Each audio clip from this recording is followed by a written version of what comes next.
Welcome. My name is Quinton Hennigh. I am Technical Advisor and Director of Eskay Mining. Today I'm going to be speaking to you about an exciting new discovery made in the Golden Triangle in British Columbia. Before I begin our presentation, I must draw your attention to our disclaimer statement. This is part of our corporate presentation on our website. Here you can see the details about the company. We have a share price that's hovering around $1 at the moment. Shares out about 141 million shares. Fully dilute 168 million shares. That brings our current market cap to about 140 million. We have about 2 million in cash. You can see the options and the warrants at the bottom. Mac Balcom is the CEO of the company. He has been CEO for about 10 years now. He's done a great job of cleaning up the company and holding it all together, especially during the downturn in the gold sector over the past few years. But recently, we've really reinvigorated this company by building a team. I joined as technical advisor about 18 months ago. Tom Weiss, a good friend of mine, geophysicist, who I work with very closely, is also director of the company. And then we've also added some members from the Colorado School of Mines as our technical team. We have Thomas Monarchy, who's a professor at the Colorado School of Mines, a world expert in VMS systems, and also did his dissertation at the Eskay Creek deposit, which is right next to our property. So he knows this region very well. Along with Thomas is John DeDecker. He is our exploration manager. He is really the brains behind a lot of the work that was done at the project over the past 18 months or so, and has helped or worked with me very closely to develop a lot of what you're going to see in this slide deck. Okay, we're going to talk firstly about the absolute basics of the investment opportunity here. Look, the company has 52,600 hectares right in the middle of the Golden Triangle. All right, now we are surrounded by world-class deposits, Eskay Creek Mine being one of them. We've got Kerr sulfurettes next door to the east. We've got Brucejack. We've also got the two-door discovery at Treaty Creek also to the east of us. Now, what are we looking for? We're looking for precious metal VMS. Sensu stricta, the best potential we have on our project is for precious metal rich VMS. We're looking for Eskay Creek 2. Okay, so this is what the focus of our efforts have been for the past couple of years. Okay, here you can see our land position in the Golden Triangle. We have again about 526 square kilometers shown in red. The Eskay Creek Mine is immediately north of us. Treaty Creek, KSM, and Brucejack are to the east. This is an area that's been undergoing development over the past few years. Of course, Eskay Creek has a highway going right to it. It's got power. Now you're starting to look at Seabridge starting to develop KSM. They're looking at bringing in a road to that project that would take it right through our property. Okay, now what is currently a helicopter-supported exploration program could soon be a road-accessible exploration program within the next couple of years. So this is a very exciting time for us. I think it will really open up this camp. Here you can see the land position we have. In blue and yellow, we have joint venture ground. That's really the same land package. It's joint venture ground with Kirkland Lake. Kirkland has a 20% interest. We have an 80% interest. The Corey property, which is in red at the bottom, is 100% owned by Eskay. Here you can see all the deposits around us. We've got the various Kerr sulfurettes deposits off to the east. Valley of the King, which is Brucejack, is part of Pretium's mine right here. And then you can see Treaty Creek's new discovery, Two Doors' new discovery at Treaty Creek right here. And we have our Eskay Creek deposit just north of our property. Of course, this is Skeena up here. Okay, so this is the lay of the land. Now we're going to talk about the geology of Eskay Creek and these VMS deposits. VMS stands for volcanogenic massive sulfide. These are black smoker deposits. They formed on the ocean floor. In this case, they formed during the Jurassic about 160 odd million years ago. What makes Eskay so special is the grade. It is the highest grade VMS system on the planet. All the little polka dots you see in this image are VMS deposits plotted on a grade tonnage plot. The scales are logarithmic. You can see here that Eskay Creek by and far is the largest, the highest grade VMS deposit on the planet. Average grade at Eskay Creek was 46 grams per ton gold and 2.2 kilograms silver. Okay, this was an extremely high precious metal rich deposit. It's head and shoulders above the rest, but in terms of tonnage, it's not all that big. It's only a little over 2 million tons. Okay, so it's kind of in the middle of the road in terms of tonnage. Now, VMS deposits tend to occur in clusters. Well, where are the rest of the deposits around Eskay Creek? To date, we haven't found any, or at least most people don't perceive there being any more potential. Eskay Mining is going to change that. Well, I'm going to show you why here very quickly. Okay, talk a little about the deposit itself. Eskay sits at the nose of an anticline. This red blob you see here, that's the footprint of the deposit in plan view. This is the anticline, the Eskay Creek anticline. And all of these brightly colored rocks are those Jurassic volcanic and sedimentary rocks that host the system. Here you can see a cross-sectional view of the deposit. The sulfide is that red seam that goes down this thin gold unit. The thin gold unit is carbonaceous mudstone. That is the important host rock of the deposit here. Below it you have rhyolite, you got dacite, those are volcanic rocks, and then above it you got basalt, again volcanic rock. So it's kind of a jelly sandwich. You got basalt, volcanic, and then rhyolite, volcanic, with a seam of mudstone and sulfide with very high grade gold and silver in between. Skeena has recently been drilling holes down through the section, and now they're finding additional mudstone horizons down at depth. This is a very exciting time because it means that this one horizon is not the only prospective horizon in the section. There's actually more potential further down section. You're going to see how that translates to some exciting developments on our ground shortly. Okay, the deposit at Eskay Creek, it's about 800 meters long, and it's only about 100-150 meters wide on average. These show various ore types we have. Proximal facies is very coarse-grained sulfide. It's broken up, mixed in with shale fragments and stuff. Over here you can see a little bit further out, we're starting to see bedding, and the sulfide fragments are smaller. And then further out still, we're starting to see nicely laminated mudstone and sulfides. And then further out still, we see disseminated sulfides scattered in a mudstone. All of these are ore types, okay? What this is showing us is a map of how the system formed. Somewhere up in this location, there was a vent, a seafloor vent, that was shedding sulfides. And as they flowed down this depression, the area up here collected those coarsest sediments, and then the area down here was basically the finest grained sediments that you see at the bottom. All right, so this is how these systems look. This is basically what Eskay Creek looked like on the sea floor. Okay, we're now going to talk about the yellow stars that we have on our ground. Now, I told you earlier that Eskay appears to be a one-off deposit. That's going to change. All of these yellow stars, the work that's been done by the guys at School of Mines, they've determined that every single one of these is a VMS occurrence. Okay, so where's our VMS camp, or where are all the cousins to Eskay Creek? They're on our ground. We have 85% of the prospective ground in this camp. And you can see all these wonderful occurrences. We have Lulu being the northernmost. We got TV Jeff we're going to talk about. And then all these ones down here which are on the 100% owned ground at Corey. Okay, traditional view of Eskay Creek and the potential. Everybody thought that the entire potential of this belt was restricted to the area between those two red dashed lines. That's changed. You can see that the volcanic rocks shown in gray here extend beyond the red lines over here. This is the east side of the anticline there at Eskay Creek.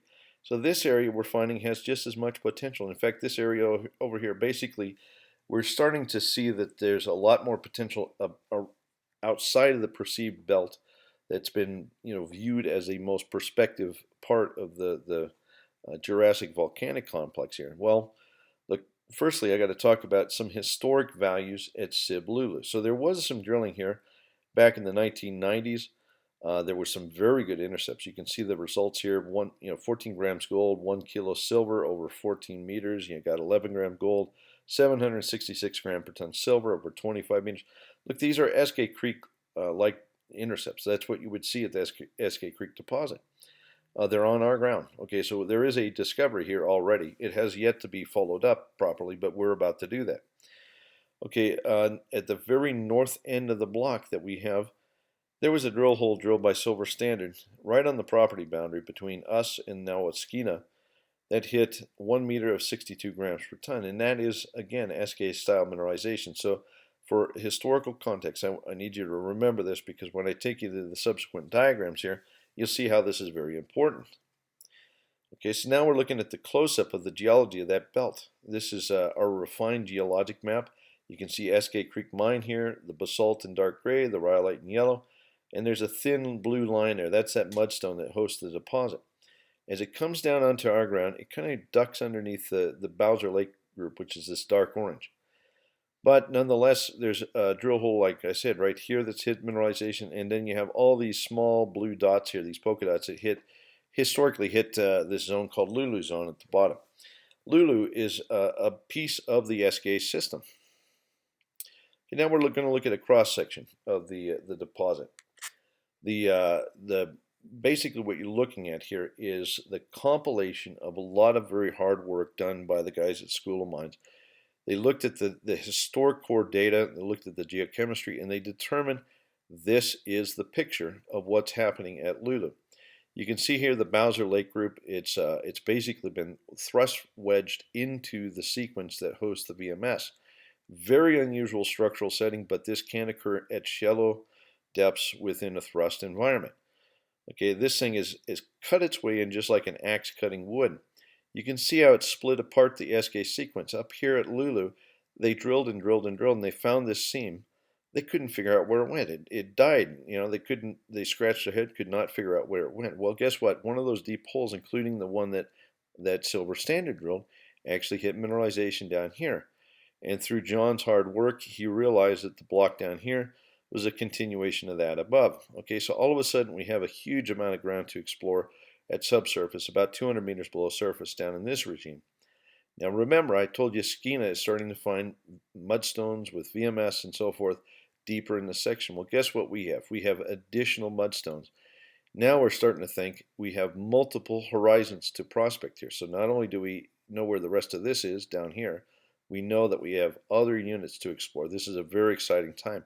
Now, we did not drill here this year, but this gives you a clear picture of the exploration effort we're trying to do here. This gives you a clear understanding of how scientific we're approaching this thing. All right, this is an image showing gold in drill holes at Sib. We're looking northward. That's the Eskay Creek deposit back there. You can see all those holes that hit nice high grade around that Lulu area. Well, guess what? There's a one-off hit right down here. That's underneath that wedge block. Okay, so that wedge block sitting there, that's our evidence. There's something more below. We're very excited to be testing this next year. All right, now I'm going to take you to TV Jeff. This is where things got very exciting this year. Look, we have very little data. This was last worked in the 1990s, early 1990s. There was a few boxes of core remaining.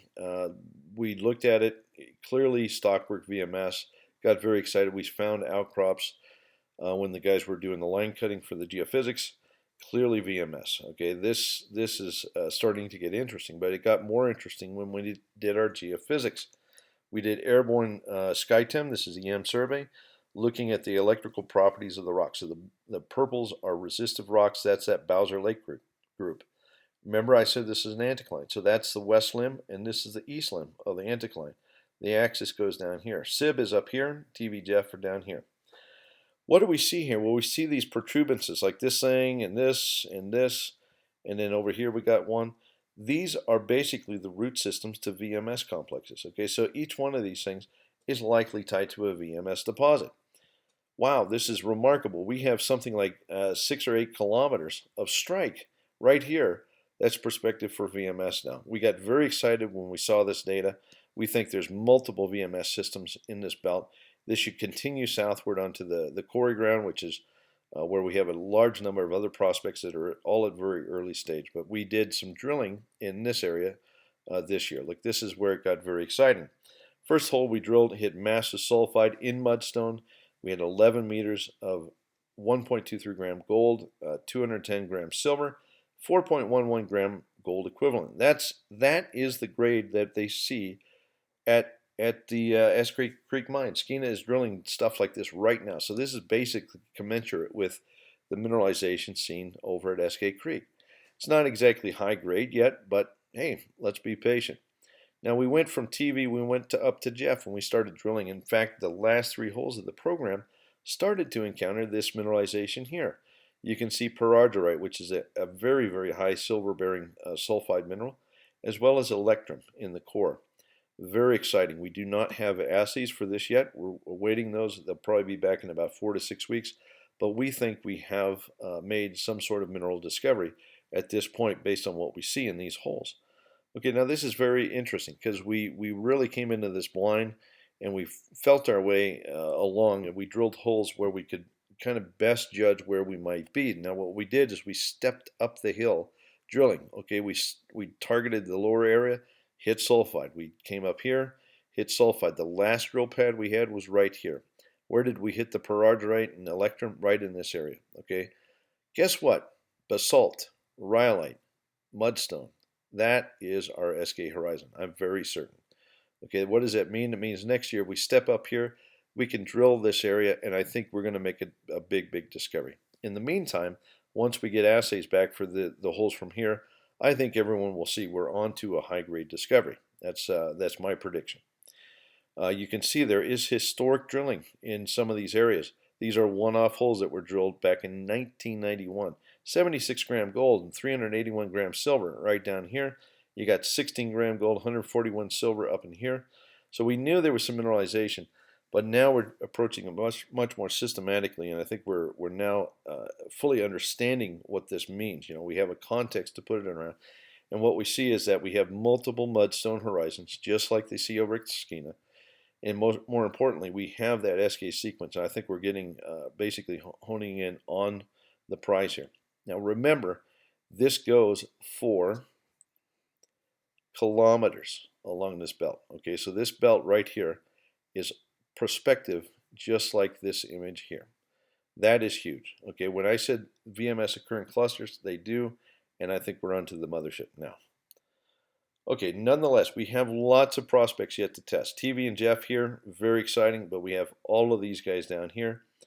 They include this TET target right here. What do we see there? Well, the guys found VMS mineralization through all of these things. So these are pictures taken from various outcrops and hand samples. Clearly VMS. Down there at TET, we have stockwork silver veining. We have up to over 1% silver in some of the samples here. This is exciting. Okay, what is it? We don't know yet. We think it's maybe a root system to a VMS or perhaps remobilized VMS, but it's definitely of the same genre. And I think this will prove to be at further discovery. All right, so we would like to drill 30,000 meters next year. We're going to be aggressive. We're going to expand on the TV Jeff discovery. And then we're going to drill some of these other targets. This is going to be one of the more exciting exploration stories, not only in the Golden Triangle, but in Canada in the foreseeable future. So with that, I'm going to close. Leo Carabellis is in charge of IR. You can see his contact here. I'm always happy to answer questions as well. Most people know how to get a hold of me anytime. Thank you very much for attending.